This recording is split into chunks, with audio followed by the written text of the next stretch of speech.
Bukod sa lumalamig ng simoy ng hangin at mga dekorasyon, senyales din ng papalapit na Pasko ang heavy gut na traffic. May plano ang MMDA tungkol dyan. Live mula sa Quezon City, may street hirit si Bam Alegre. Bam!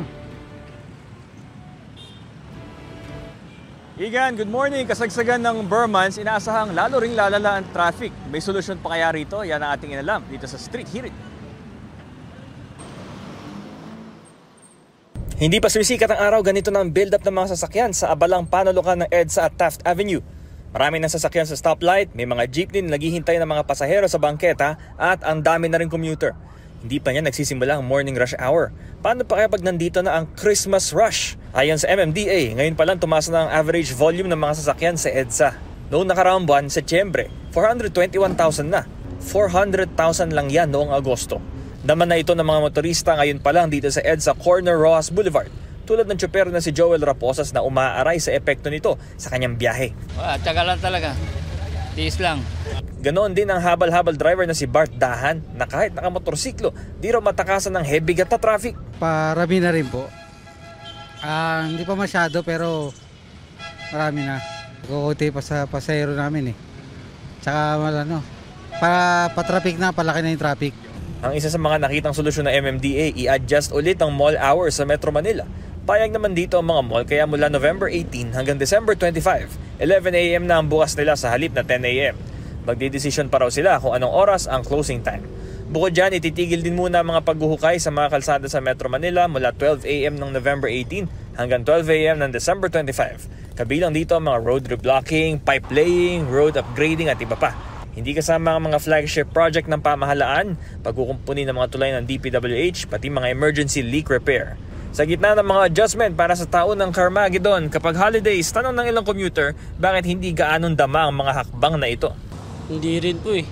Sa daming sakay ng Pilipinas, di mag-i-improve yung at magbago yung oras naman po.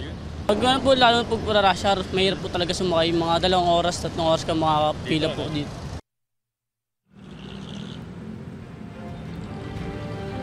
Iyan, dito sa ating kinatatayan sa EDSA, Corner Rojas Boulevard, wag naman sana mabate, light to moderate pa ang daloy ng trapiko. Ito ang Street Hirit, Bam Alegre para sa GMA Integrated News.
Igan, mauna ka sa mga balita. Mag-subscribe sa GMA Integrated News sa YouTube.